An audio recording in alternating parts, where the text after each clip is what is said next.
I was slamming, like I said before, I was slamming, meaning injecting, sharing needles with the Southsiders and the Paisas. Like I didn't care, as if HIV and hepatitis C didn't exist.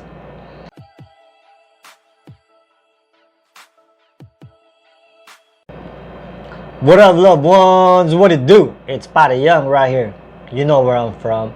Thanks for tuning in. And if you're new to this channel right here, just hit the subscribe button real quick and give it a like if you think it's cool, if you think it's real. So right now, I'm still talking about coincidences or God's will.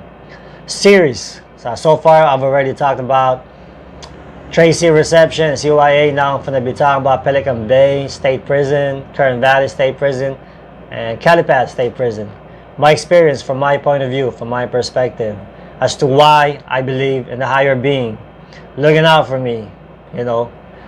And it is what it is, you know what I mean? But before I start, I want to do a shout out to Asians with Attitude, man. I appreciate your help and looking out, you know what I mean? You got different sets to come together and set your differences aside for one righteous cause, which is to protect and help the elders, the old people, the women that are getting victimized by hate crime, pure hate crime. And but what can I say? That's an honorable thing to do. And if you're not gonna do that, then who's gonna do it? Who else? You know what I mean? So I support that all the way. You know what I mean? And shout out to all the people that condone that Snitch 9 bitch move. You know what I mean? Come on, y'all gotta G-check your little homies, if that's your homies. And if you condone to that, then you're part of the problem too, straight up. You know, so shout out to all you guys, man. Check your little homies. It's nasty, man. It's disgusting, man. You know, so and if you're gonna declare war, just declare war straight up. Don't do no fucking nasty ass shit. You know. So, but anyways, pushing forward, man, because I see a lot of negativity, especially on that IG page that Asian with Attitudes got. There's a lot of racist folks commenting in there, man. It's crazy. It's disgusting, man. And it's all part of the Snitch 9 generation. That's why, from my point of view, you know. So, pushing forward. Yeah, Pelican Bay State Prison. I can't really say much. All I know is there was a lot of deaths in there. Cellies killing each other. Racial riots. People are getting killed.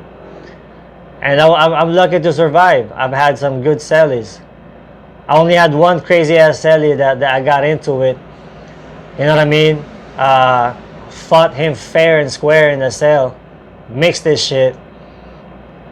And then he want to go out to the yard and stir some things up and trying to tell his people meaning their race, because in the Asian Islander car there's different kinds of races. You got the Vietnamese, Chinese, Japanese, Korean, Cambodian, Thailand, Hmong, Laos, everybody, all the Asians and the Islanders too, Samoans, Tongans, Fiji, Hawaiians, Pacific Islanders.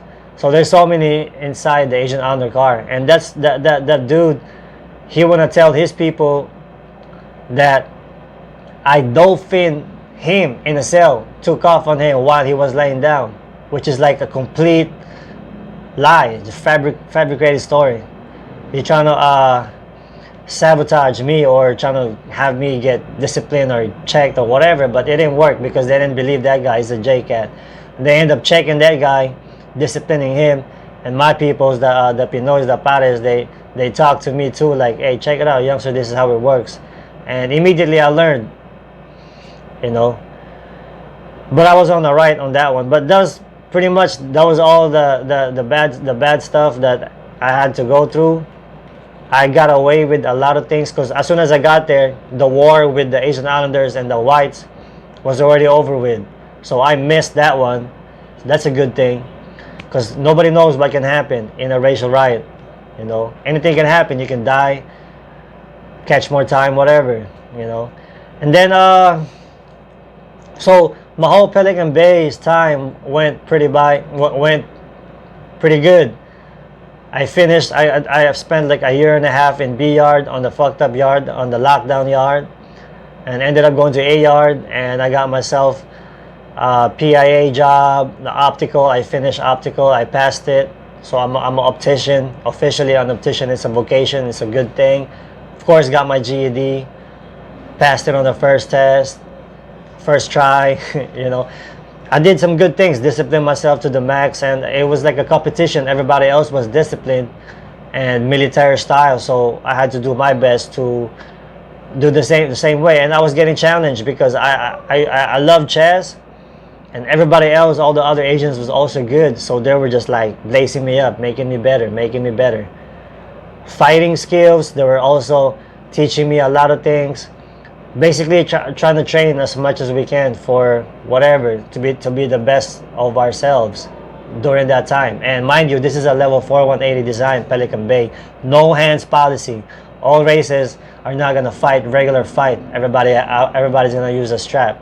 Everybody knows that on the 4 yard, on the 180 design. I don't know about now, but during my time, 2006 to 2009, 2010, 2011, that's how it was. So, pushing forward, man, I finally got out of Pelican Bay and went to Kern Valley State Prison. Also another level 4 yard, 180 design, but it was closer to home. It was like 2 hours away from where my peoples is at in LA County. And hey, everything was cool. I got comfortable. I didn't think anything else was gonna happen. You know what I mean? I was just happy. I was just so happy to be close at home, because Pelican Bay was like 14, 18 hours away from my folks, my family. And now I'm closer to them. I feel better. But you know, we still had our guards up. It's still a level 4, so we still have straps.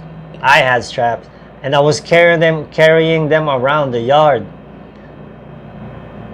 like a dumbass. You know. Oh yeah, they were teaching us how to get away when you get pat down, whatever. But still, it was very stupid of me. But that's what I was doing. And mind you, the whole time I was doing my time, I wasn't those people that were just like reading their books and just disciplining and just going home.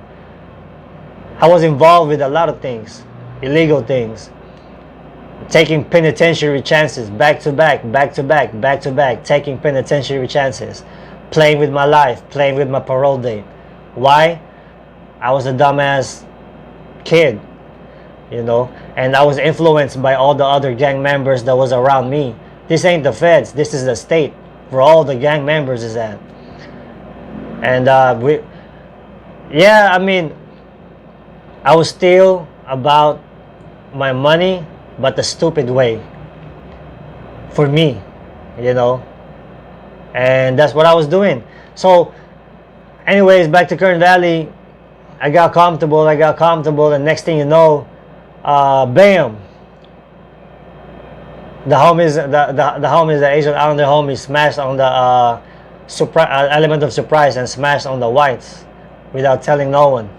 So we got on lockdown. So the first wave that took off or that left ain't gotta deal with nothing no more, and everybody that was left on that yard will still have to go to war. So every 3 months, while we're on lockdown, they have to let people out to see if it's gonna kick off again or not. And during that time, police was trying to hide the little incidents from Sacramento, so they don't want to make a big deal out of it. They try to sweep it under the rug. So they would like bring some Asians. They were trying to test it out. Call some Asian to the medical, and then call a Wood to the medical, see what happens. Bam, something happens again, so we go on lockdown again. And then all the time, every time, you know. And the whole time we were just prepared. If you got a medical slip, you can't refuse that. You got to go to medical, and you got to be prepared just in case they're trying to set you up, because that's what they've been doing. They've been doing that, you know. So just got to be prepared. And then there's no other option. You have to fight. You have to fight for your life. Yeah. So we were laced up by the homies that don't worry about the stabbing. The stabbing, you could maneuver that. You could fight for your life when a racial riot happens and occurs in the yard or in the day room, whatever. But since this is a level 4 180 design, no warning shot place, what the most deadliest thing that can kill you and end your life is a mini 14 to the head. So we gotta watch out to that too.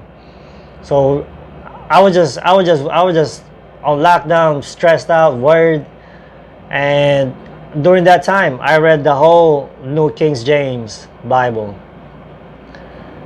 I even made amends to my auntie that I was talking shit to, and told her that I'm sorry, I was just a little kid. I don't mean to make you feel bad and disown you or say all the bad things. And we made amends during that lockdown time in Kern Valley State Prison. So long story short, I ended up catching a bus during the lockdown. I ended up catching a bus to Calipatria State Prison, but some people were still stuck in Kern Valley, and some of them already got caught up in the war because they were letting their cells out first. You know, for some reason they didn't let me and my cellie out on our cell during those times, but we were prepared because you have to be prepared 24/7. There's no time out. You know, it's not like the streets where after we go to war I go home. It's not how it works in prison. There's no time out. 24/7 you're in prison. So bam, I made it to Calipatria State Prison, and I got low-key culture shock because, man, it was like a 270 design. It's like a level 3. There's a lot of space, a lot of movement, and a lot of dope. A lot of there's just way more things, you know. I can't really say it was bringing them or whatever, but that's just how it was. So, you know, everybody's bored during their time, and like I said, I wasn't those type of guys that was just like reading books and working out and that was it. I was like all up in the mix also, because I wanted to be independent and get my own money from whatever ways that I know how. And I was just involved with a lot of things. I was taking penitentiary chances, like back to back, non-stop. And I'm just been getting away with a lot of them. I was doing business with everybody, the Mexicans, the Paisas, the whites, the blacks, Blood, Crip, Hoover, everybody. I was doing business with a lot of them. And most, well, not most, but like some of them were end up locking it up, PCing it up. And usually when somebody PC up and lock it up and tap out in GP and mainline, they have to tell on people, snitch on people. And every time I would think that they were already snitching on me, but they weren't, because I was still being free and still doing my thing. So there was a lot of freaking miracles, man. You're not gonna believe, because I can't really get into all the real details, because people are still in there doing time for life. So I'm not that type to just expose everything like that. But to the real ones that did time, y'all know what I'm talking about, man. Also, and not just that, I was slamming, like I said before, I was slamming, meaning injecting, sharing needles with the Southsiders and the Paisas. Like I didn't care. As if HIV and hepatitis C didn't exist. Stupidity. Getting high everywhere. Just wilding out. Clinically depressed, as some people would say. Because I was, like I said, I was influenced by the other gang members and gangsters in there. So I was just doing my thing, you know. But yeah, man, I could go on all day. And as a matter of fact, I will finish the rest of my story about my experience, my point of view. Is there really a God? Am I just getting lucky? Or, you know what I mean? Is it really, am I really in control, me as a human being? Am I really in control of everything? Or somebody else is looking out also? So, you can judge for yourself, whatever it is that you think. But I'm sharing my point of view, my experience, so that others will see that, hey, maybe there is an afterlife. Maybe there is a higher purpose for me while I'm still breathing right now. You know? So there you go, man. Thank you for watching, and I appreciate everybody, man. If you got comments or anything like that or questions, just feel free to hit me up, call me straight up. If you got a story, you got a story you want to share also.